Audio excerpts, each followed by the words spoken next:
Good morning. बहुत बहुत आप लोगों को धन्यवाद। अब मैं अगला टॉपिक लेकर के आया हूँ।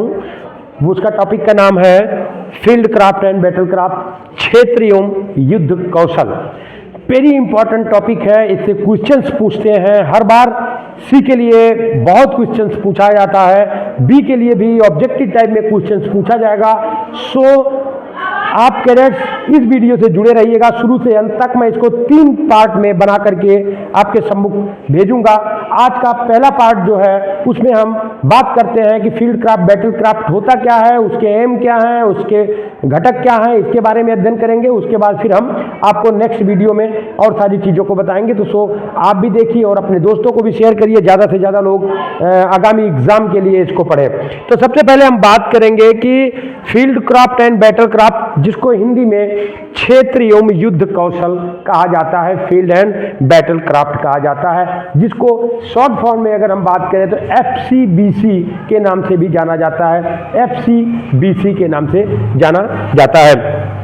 तो सबसे पहले हम डिफिनीशन बात करें कि युद्ध कला क्या है। तो युद्ध कला या क्षेत्र कला क्या है, इसके बारे में अगर डिफिनीशन की बात करें तो हम यहाँ पर बात करेंगे कि क्षेत्र कला अथवा फील्ड क्राफ्ट वह कला है, क्षेत्र कला अथवा फील्ड क्राफ्ट वह कला है जिसके द्वारा हम युद्ध के समय उपलब्ध भूमि का समुचित प्रयोग करना सीखते हैं। क्षेत्र कला अथवा युद्ध कला, क्षेत्र कला अथवा फील्ड क्राफ्ट वह कला है जिसके द्वारा हम युद्ध के समय उपलब्ध भूमि का समुचित उपयोग करना सीखते हैं। दूसरा हम सिंगल डैश में यहाँ पर दे रहे हैं कि क्षेत्र कला द्वारा आप भूमि पर स्थित सभी प्राकृतिक अथवा मानव निर्मित संरचनाओं का भरपूर उपयोग करना और शत्रु को अधिकतम हानि पहुंचाना सीखते हैं। तो 2 डिफिनीशन आपके सामने है। यदि डिफिनीशन पूछा जाएगा तो बेधड़क आप लिखिएगा, क्षेत्र कला अथवा फील्ड क्राफ्ट वह कला है जिसके द्वारा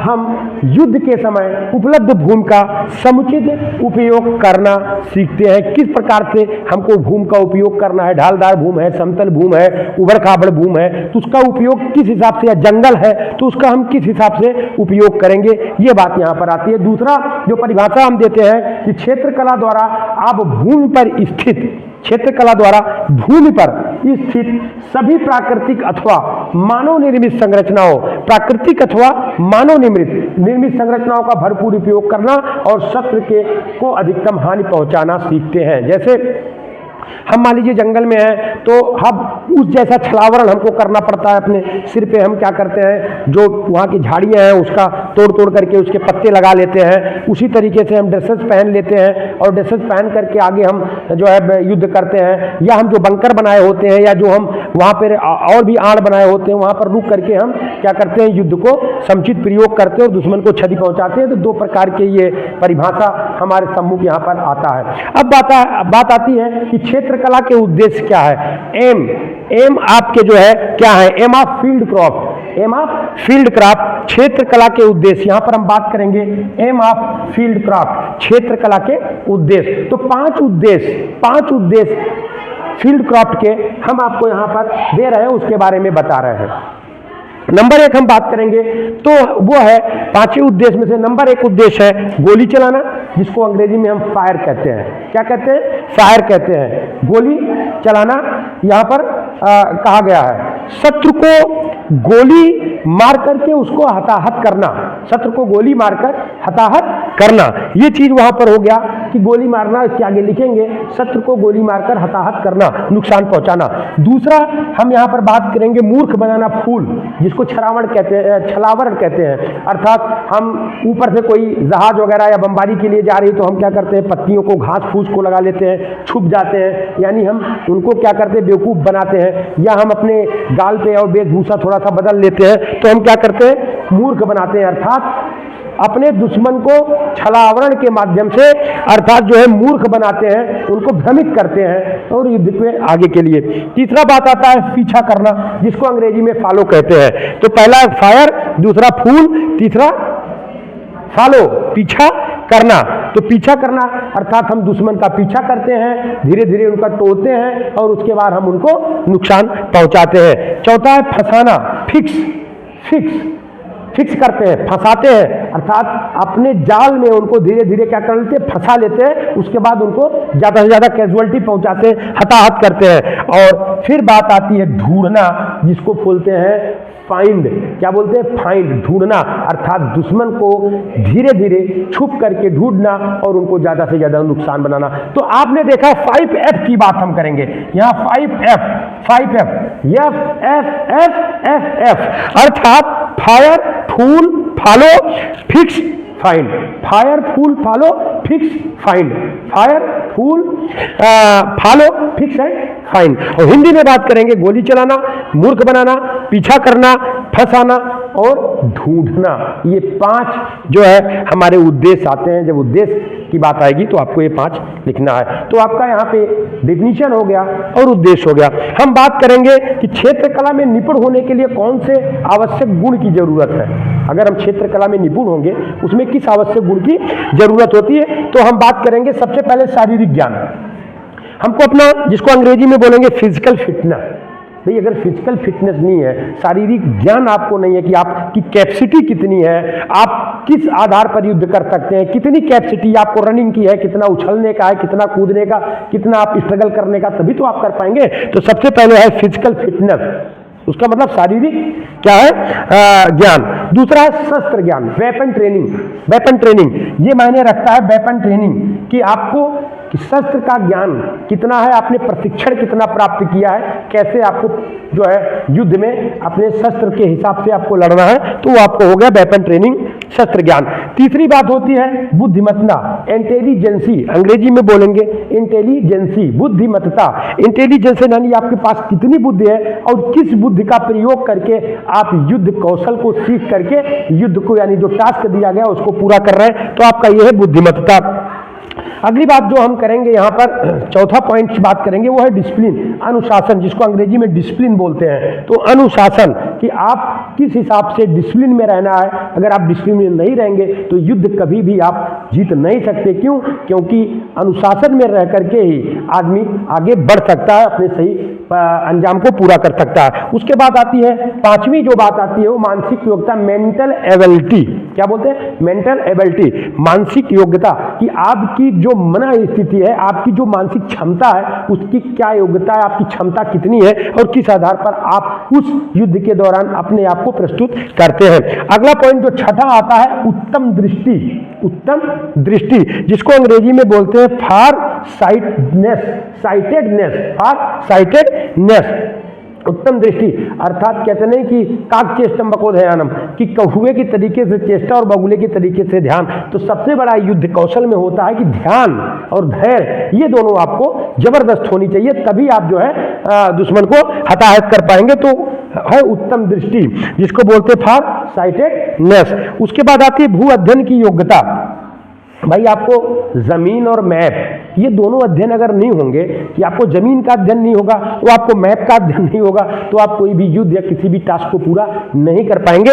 इसलिए आपको ability to stand by military geography, है ना, ability to stand by military geography, आपको भू अध्ययन की योग्यता होनी है। और लास्ट जो पॉइंट आठवीं है वो है छलावरण का ज्ञान, जिसके प्रॉक्सिमिटी बोलते हैं। प्रॉक्सिमिटी, छलावरण, अर्थात आपको धोखा देने का ज्ञान होना चाहिए। इस प्रकार से 8 ऐसे गुण की बात हम कर रहे हैं। नंबर 1 है कि हम अभी अंग्रेजी में बात करेंगे, physical fitness, weapon training, intelligence और discipline, mental ability, far sightedness, ability to stand by military geography और प्रॉक्सिमिटी। हिंदी में हम बात करेंगे तो उसमें बात आएगी शारीरिक ज्ञान, शस्त्र ज्ञान, बुद्धिमत्ता, अनुशासन, मानसिक योग्यता, उत्तम दृष्टि और आपका जो है भू अध्ययन की योग्यता और छलावरण का ज्ञान। ये 8 पॉइंट आएंगे।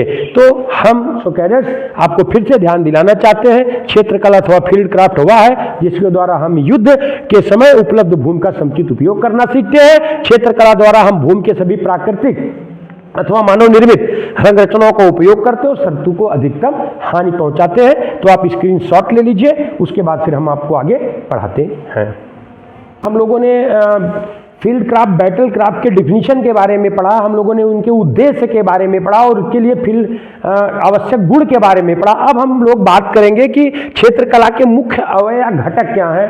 तो अंग्रेजी में आप देखेंगे main part of field craft, main parts of field craft कि क्षेत्रकला के मुख्य घटक या मुख्य अवयव क्या है। तो हम यहाँ पर कुछ मुख्य घटक के बारे में बात करेंगे जो आपके रिटन और प्लस आपके प्रैक्टिकल दोनों में पूछे जाते हैं। प्रैक्टिकल में भी आपका जब नंबर आएगा उसमें छलावरण कितने होते हैं, चालें कितने प्रकार की होती हैं, ये सारी चीज़ें आपको पूछा जाता है। तो ये जो टॉपिक है ये आपको रिटन और प्रैक्टिकल दोनों के लिए महत्वपूर्ण है, इसलिए अच्छे से इस चीज़ को आप ध्यान दीजिएगा। फिर हम पहले आपको इसको हम पॉइंट्स वाइज बताएंगे, उसके बाद इसके डिटेल के बारे में आप लोगों को बताएंगे। तो सबसे पहले हम क्षेत्रकला के मुख्य अवयव अथवा घटक के बारे में जब हम आपको बताएंगे तो आपको ये ध्यान देना है कि सबसे पहले आता है कि main part of field craft. तो सबसे पहले आप लिखेंगे कि दूरी का अनुमान लगाना, दूरी का अनुमान लगाना जिसको अंग्रेजी में जजिंग डिस्टेंस बोलते हैं, जजिंग डिस्टेंस, दूरी का अनुमान लगाना, ये पहला घटक है। यदि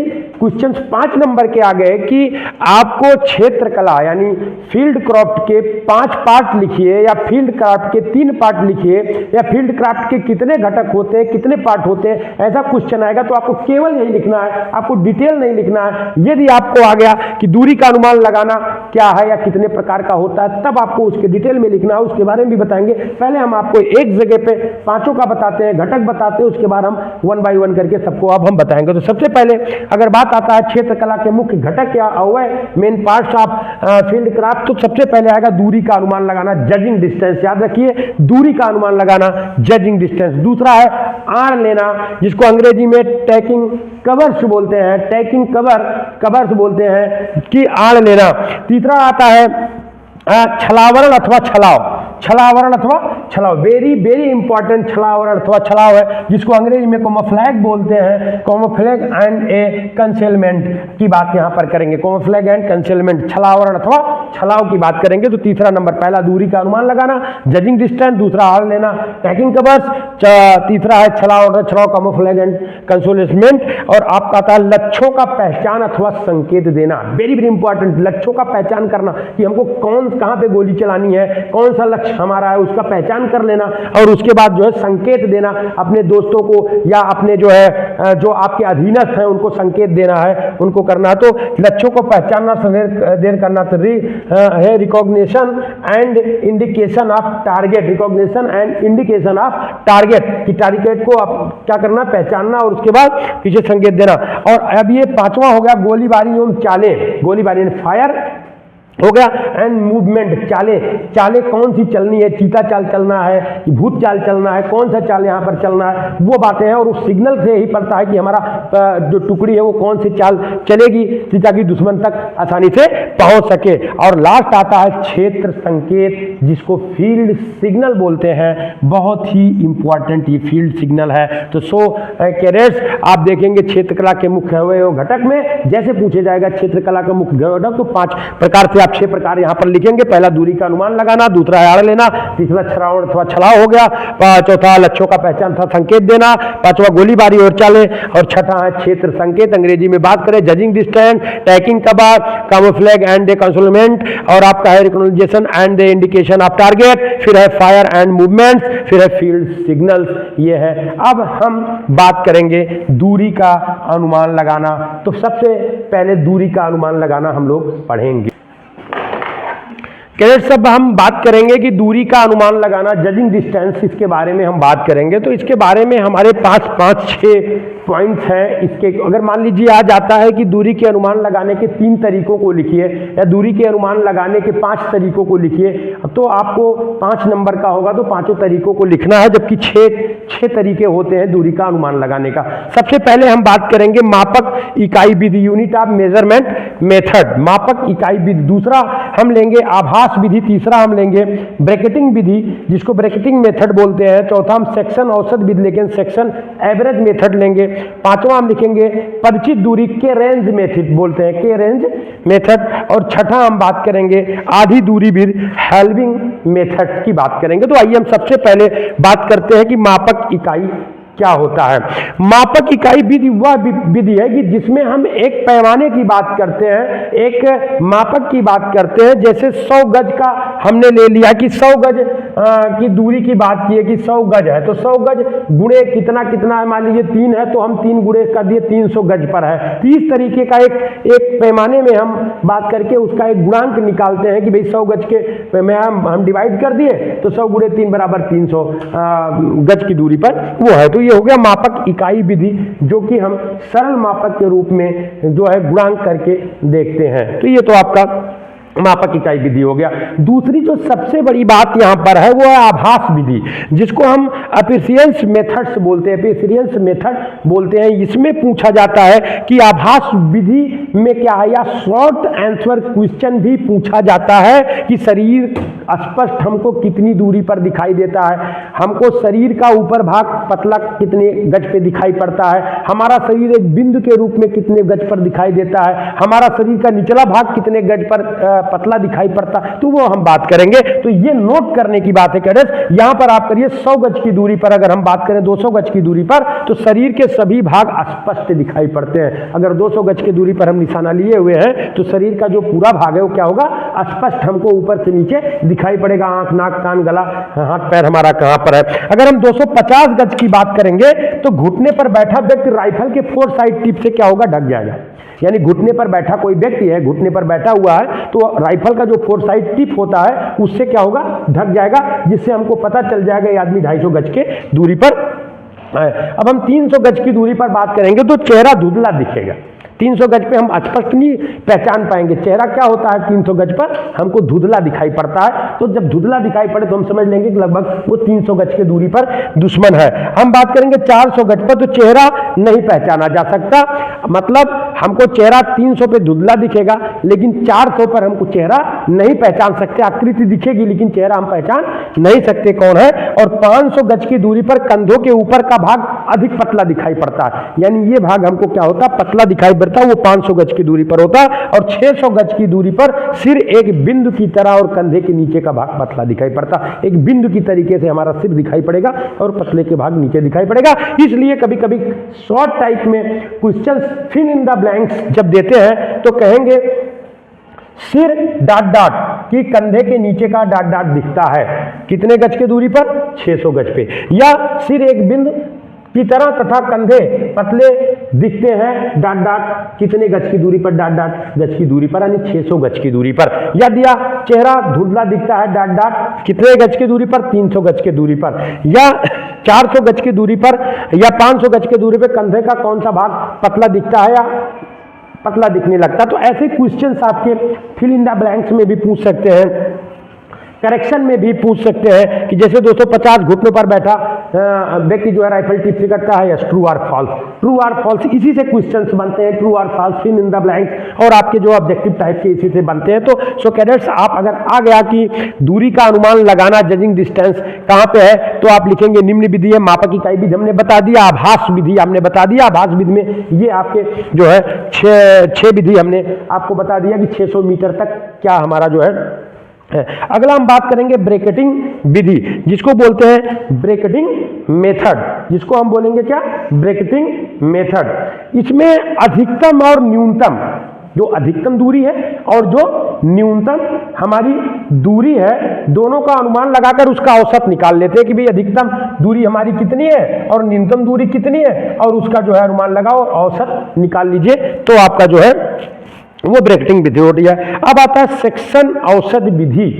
सेक्शन, तो हमारे सेक्शन के सिपाही कितनी दूरी पर है, एक सेक्शन से दूसरे सेक्शन की दूरी कितनी है और कितने सिपाही कितनी है, उस सेक्शन के हिसाब से, उस सिपाहियों के औसत दूरी के हिसाब से हम सेक्शन मेथड को हम जो क्या करते हैं, निकाल लेते हैं। उसके बाद आती है परिचित दूरी के रेंज मेथड। क्या आता है, परिचित दूरी के रेंज मेथड। इस विधि में किसी ऐसी पूर्व परिचित आकृति जिसकी दूरी हमें पहले से ज्ञात होती है, मान लीजिए कि कोई मील का पत्थर हो गया, या मान लीजिए यहाँ पे कोई पेड़ है या कोई मील का पत्थर है जिसके दूरी में बारे में हमको मालूम है कि ये 200 गज के दूरी पर है और उससे दुश्मन कितना है, मान लीजिए इतना, तो हम क्या करते हैं, अनुमान लगा देते हैं। तो के रेंज मेथड में परिचित दूरी के रेंज मेथड में हमको किसी इवेंट की या किसी पॉइंट की औसत दूरी पहले से मालूम होती है और उसी आधार पर हम औसत दूरी निकाल लेते हैं। अब आता है कि हाल्विंग मेथड, आधी दूरी विधि। हाल्विंग मेथड, आधी दूरी विधि। इस विधि पे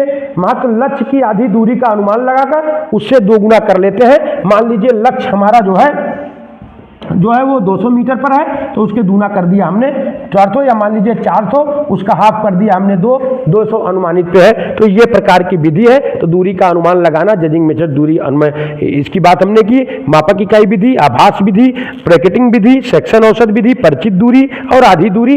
अगर हम अंग्रेजी में बात करेंगे जजिंग डिस्टेंस का, तो number 1 unit of measurement method, number 2 appearance method, number 3 bracketing method, number 4 section average method, number 5 आपका है के रेंज मेथड और नंबर 6 है हाल्विंग मेथड। तो ये कैडेट्स हमने आपको दूरी के अनुमान लगाना बताया।